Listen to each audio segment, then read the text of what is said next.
ओम साई राम भक्तों, शुभ गुरुवार। श्री साई सचरित्र अध्याय 48 का द्वितीय भाग। और सभी साई शिरडी साई चैनल की ओर से आप सभी साई भक्तों को ओम साई राम और बाबा के चरणों में सत सत नमन। तो चलिए अब हम अध्याय शुरू करते हैं। श्री सपटेनकर परीक्षा में उत्तीर्ण होने के पश्चात अक्कलकोट में रहने लगे और वहीं उन्होंने अपनी वकालत प्रारंभ कर दी। 10 वर्षों के पश्चात सन 1913 में उनके इकलौते पुत्र की गले की बीमारी से मृत्यु हो गई, जिससे उनका हृदय विचलित हो उठा। मानसिक शांति प्राप्त करने हेतु उन्होंने पंढरपुर, गगनापुर और अन्य तीर्थ स्थानों की यात्रा की, परंतु उनकी अशांति पूर्वतः ही बनी रही।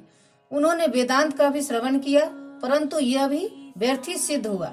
अचानक उन्हें सेवड़े के वचनों तथा श्री साईं बाबा के प्रति उनके विश्वास की स्मृति हो आई और उन्होंने विचार किया कि मुझे भी शिरडी जाकर बाबा के दर्शन करना चाहिए। वे अपने छोटे भाई पंडित राव के साथ शिरडी आए। बाबा के दर्शन कर उन्हें बड़ी प्रसन्नता हुई। जब उन्होंने समीप जाकर नमस्कार करके शुद्ध भावना से श्रीफल भेंट किया तो बाबा तुरंत ही क्रोधित हो उठे और बोले कि यहाँ से निकल जाओ। सपटेनकर का सिर झुक गया और वे कुछ हटकर पीछे बैठ गए। वे जानना चाहते थे कि किस प्रकार उनके समक्ष उपस्थित होना चाहिए। किसी ने उन्हें बाला सिंपी का नाम सुझा दिया। सपटेनकर उनके पास गए और उनसे सहायता की प्रार्थना करने लगे। तब वे दोनों बाबा का एक चित्र मोल लेकर मस्जिद में आए। बाला सिंपी ने अपने हाथ में चित्र लेकर बाबा के हाथ में दे दिया और पूछा कि यह किसका चित्र है। बाबा ने सपटेनकर की ओर संकेत कर कहा कि यह तो इसके सपटेनकर की तरफ इशारा करके यार का है। यह कहकर वे हंसने लगे और साथ ही साथ सब भक्त मंडली भी हंसने लगी। बाबा बाला सिंपी के संकेत पर जब सपटेनकर उन्हें प्रणाम करने लगे तो वे पुनः चिल्ला पड़े कि चल हट। सपटेनकर की समझ में नहीं आता था कि वे क्या करें।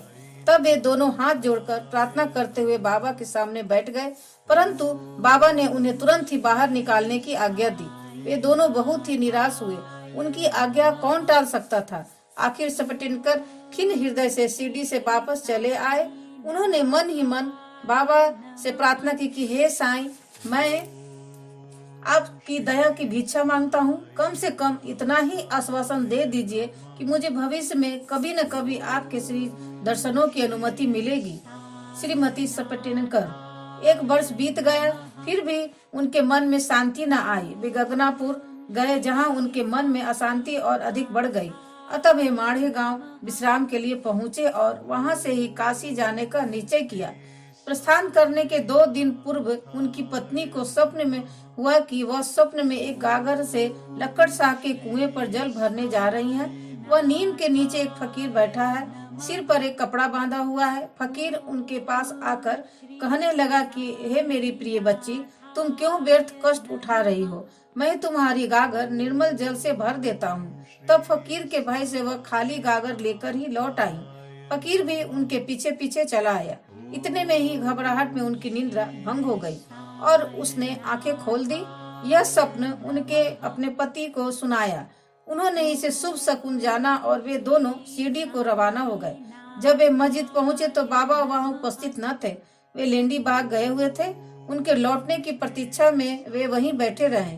जब बाबा लौटे तो उन्हें देखकर उनकी पत्नी को बड़ा आश्चर्य हुआ, क्योंकि स्वप्न में जिस फकीर के उसने दर्शन किए थे उनकी आकृति बाबा से बिल्कुल मिलती जुलती थी। उसने अति आदर सहित बाबा को प्रणाम किया और वहीं बैठे बैठे उन्हें निहारने लगी। उनका विनम्र स्वभाव देखकर बाबा अत्यंत प्रसन्न हो गए। अपनी पद्धति के अनुसार वे हर एक तीसरे व्यक्ति को अपने अनोखे ढंग से एक कहानी सुनाने लगे। मेरे हाथ, उदर, शरीर तथा कमर में बहुत दिनों से दर्द हुआ करता था। मैंने अनेक उपचार किए, परंतु मुझे कोई लाभ न पहुंचा। मैं औषधियों से ऊब उठा, क्योंकि मुझे उनसे कोई लाभ न हो रहा था। परंतु अब मुझे बड़ा अचंभा हो रहा है कि मेरी समस्त पीड़ाएं एकदम ही जाती रहीं। यद्यपि किसी का नाम नहीं लिया गया था, परंतु यह चर्चा स्वयं श्रीमती सपटेनकर की थी। उनकी पीड़ा, जैसे बाबा ने अभी कहा, सर्वथा मिट गई और वे अत्यंत प्रसन्न हो गईं। चलिए अब अगले अध्याय में हम पढ़ेंगे। ओम साई राम।